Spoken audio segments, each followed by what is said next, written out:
Pemirsa, kita kembali lanjutkan perbincangan. Prof. Komarudin, masyarakat tentunya ataupun publik tentunya berharap pemilu dapat berlangsung secara damai tapi juga berkualitas. Ini apakah dua unsur ini bisa berjalan bersama, Prof, di tengah situasi perkembangan politik saat ini?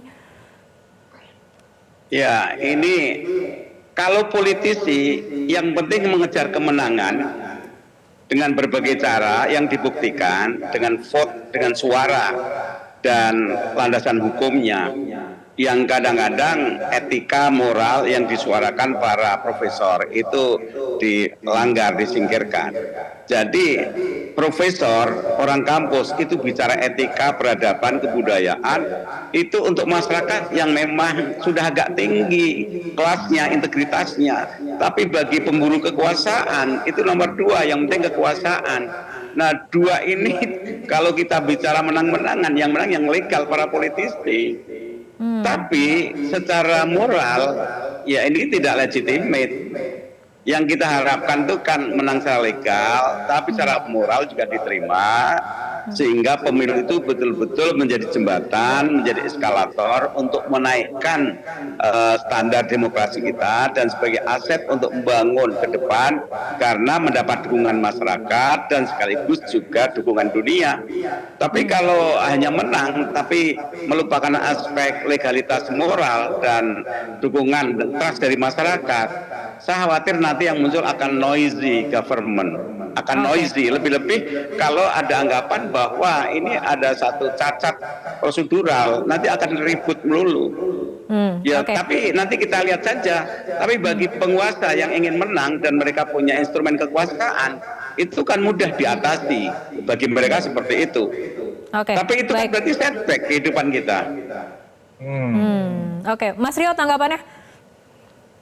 Ya, saya setuju ya bahwa kita nggak boleh kembali lagi ke masa lalu begitu ya. Proses installment demokrasi kita ini kan butuh waktu ya. Dari 98 ke sekarang itu kan juga butuh berapa kali pemilu. Kalau kita kemudian meyakini bahwa ya kan yang jadi pengadil itu masyarakat datang ke TPS dan masyarakat yang akan memilih tentunya begitu ya. Nah, statement itu menurut saya benar secara prosedural, tapi derajat moralnya itu. Karena apa? Toh masyarakat bisa di-create. Opini masyarakat bisa dibentuk begitu ya. Nah, instrumen pembentuk opini masyarakat itu banyak, apalagi kepala negara atau presiden itu punya instrumen kekuasaan.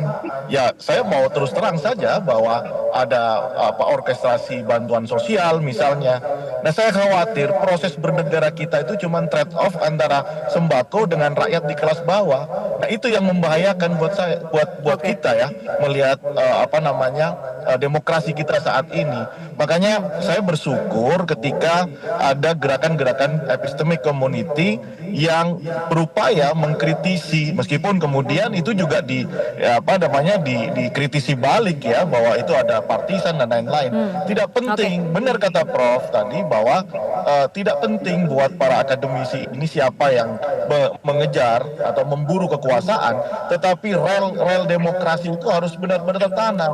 Sudahlah, kita punya sejarah lama, Orde Baru begitu ya.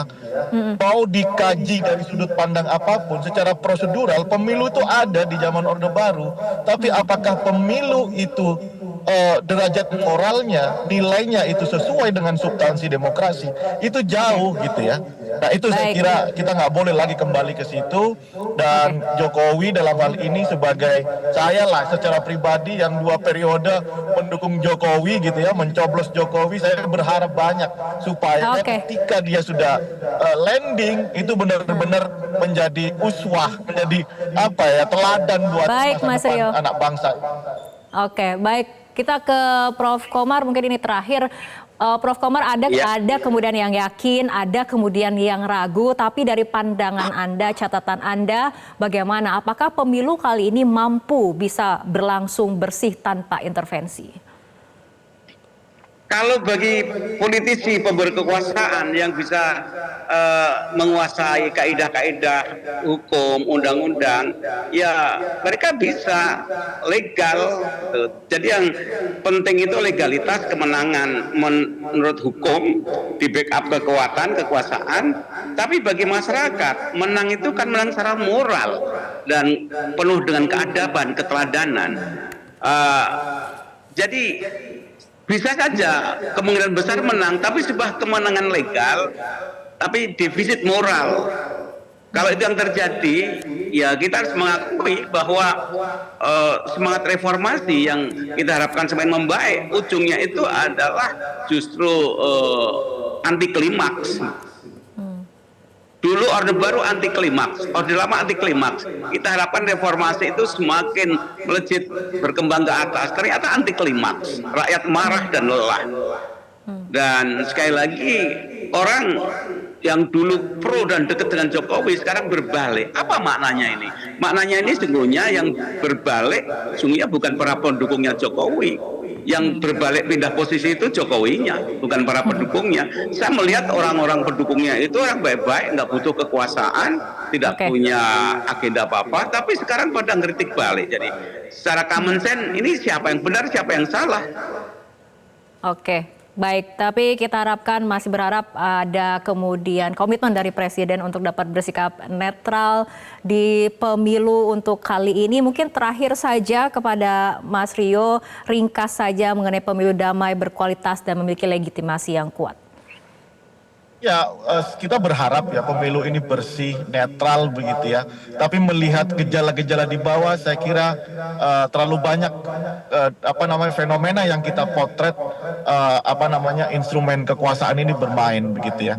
Dan ini harus paling tidak di sisa waktu ini Jokowi kemudian hadir menenangkan itu semuanya dan menjamin bahwa state aparatus itu tidak bermain di bawah. Itu saja sebenarnya catatannya. Untuk membuktikan netralitas Jokowi yang pernah disampaikan. Oke, baik Mas Rio dan juga Profesor Komarudin, terima kasih telah berbincang bersama kami malam hari ini dalam Prime Time News. Jelajahi cara baru mendapatkan informasi. Download Metro TV Extend sekarang.